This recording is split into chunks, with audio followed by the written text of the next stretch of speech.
ನಮಸ್ತೆ ವೀಕ್ಷಕರೇ, Kannada global YouTube ಚಾನಲ್ಗೆ ಸ್ವಾಗತ. ನಾನು ನಿಮ್ಮ ಚರಣ್. ಮೊದಲಿಗೆ ಮುಖ್ಯಾಂಶಗಳು. ಹೊಸನಗರ ತಾಲೂಕಿನ ಹರತಾಳು ಗ್ರಾಮದಲ್ಲಿ ಪುರಾತನ ಶಾಸನ ಪತ್ತೆ. ಜನವರಿ 24ರಿಂದ ಶಿವಮೊಗ್ಗದಲ್ಲಿ ಫಲಪುಷ್ಪ ಪ್ರದರ್ಶನ. ಇತಿಹಾಸ ಪ್ರಸಿದ್ಧ ಸಾಗರ ಮಾರಿಕಾಂಬ ಜಾತ್ರೆಗೆ ಸಕಲ ಸಿದ್ಧತೆ.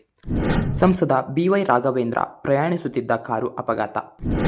ಹೊಸನಗರ ತಾಲೂಕಿನ ಹರತಾಳು ಗ್ರಾಮದಲ್ಲಿ ವಿಜಯನಗರ ಕಾಲಘಟ್ಟಕ್ಕೆ ಸೇರಿದ ಅಪರೂಪದ ಗರುಡ ಶಿಲ್ಪ ಕೆತ್ತನೆ ಇರುವ ಮಾಸ್ತಿಗಲ್ಲೊಂದು ಪತ್ತೆಯಾಗಿದೆ. ಈ ಶಾಸನ ಶಶಿಧರ್ ಭಟ್ ಎಂಬುವರ ತೋಟದಲ್ಲಿ ಪತ್ತೆಯಾಗಿದ್ದು, ಈ ಕಲ್ಲು 32 ಇಂಚು ಉದ್ದ ಮತ್ತು 15.5 ಇಂಚು ಅಗಲ ಹೊಂದಿದೆ. ಇದರ ಮೇಲ್ಭಾಗದಲ್ಲಿ ಪೂರ್ಣ ಕುಂಭ ಶಿಲ್ಪವಿದೆ. ಇನ್ನು ಮೊದಲ ಪಟ್ಟಿಕೆಯಲ್ಲಿ ಗರುಡ ಶಿಲ್ಪ ಕೆತ್ತಲಾಗಿದ್ದು, ಎರಡನೇ ಪಟ್ಟಿಕೆಯಲ್ಲಿ ಓರ್ವ ಪುರುಷ ಮತ್ತು 3 ಮಹಿಳೆಯರ ಕೆತ್ತನೆ ಕಾಣಬಹುದಾಗಿದೆ. ಇದರ ಕೆಳಭಾಗದಲ್ಲಿ 7 ಶಾಸನವಿದ್ದು, ಅಂತಿಮ ಪಟ್ಟಿಕೆಯಲ್ಲಿ ಪಲ್ಲಕ್ಕಿಯೊಂದಿಗೆ ಸಾಗುತ್ತಿರುವ 2 ಪುರುಷರ ಶಿಲ್ಪವಿದೆ. ಈ ಬಗ್ಗೆ ಮಾಹಿತಿ ನೀಡಿರುವ ರಾಜ್ಯ ಪುರಾತತ್ವ ಇಲಾಖೆಯ ಡಾಕ್ಟರ್ ತೇಜೇಶ್ವರ, ಮಾಸ್ತಿಗಲ್ಲಿನಲ್ಲಿರುವ ಗರುಡ ಶಿಲ್ಪ ವೈಷ್ಣವ ಧರ್ಮಕ್ಕೆ ಸೇರಿದ ವ್ಯಕ್ತಿಯ ಮರಣವನ್ನ ಸೂಚಿಸುತ್ತದೆ. ಇದೊಂದು ಅಪರೂಪದ ಮಾಸ್ತಿಕಲ್ಲು ಎಂದಿದ್ದಾರೆ. ಮತ್ತು ಶಾಸನದ ಸಂಶೋಧಕ ರಮೇಶ್ B. ಹಿರೇಜಂಬೂರು, ಮಾಸ್ತಿಗಲ್ಲಿನಲ್ಲಿ ಗರುಡ ಶಿಲ್ಪ ಇರುವ ಉದಾಹರಣೆಗಳು ತೀರಾ ವಿರಳವಾಗಿದ್ದು, ಈ ಭಾಗದಲ್ಲಿ ಕಂಡುಬಂದ ಮೊದಲ ಶಾಸನವಾಗಿರಬಹುದು ಎಂದು ಹೇಳಿದ್ದಾರೆ.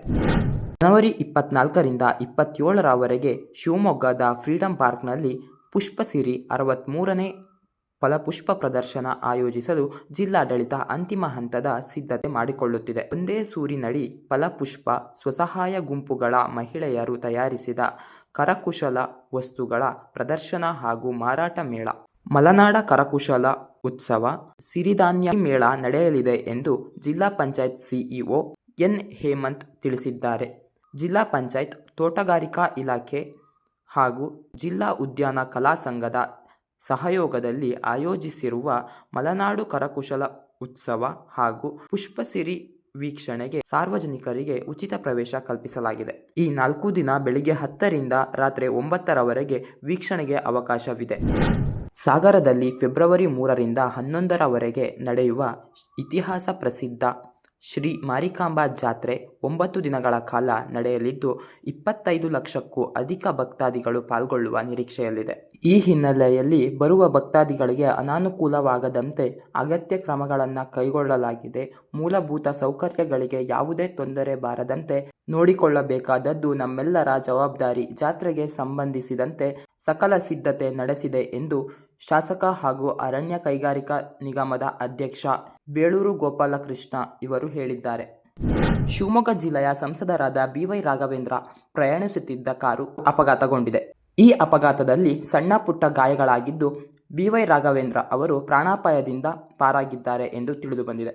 ಸಂಸದ BY ರಾಘವೇಂದ್ರ ಪ್ರಯಾಣಿಸುತ್ತಿದ್ದ ಕಾರು ಕುಂಚೇನಹಳ್ಳಿ ಗ್ರಾಮದ ಸಮೀಪದಲ್ಲಿ ಹಿಂದಿನಿಂದ ಬುಲೆರೋ ಕಾರೊಂದು ನಿಯಂತ್ರಣ ತಪ್ಪಿ ಡಿಕ್ಕಿಯಾಗಿದೆ.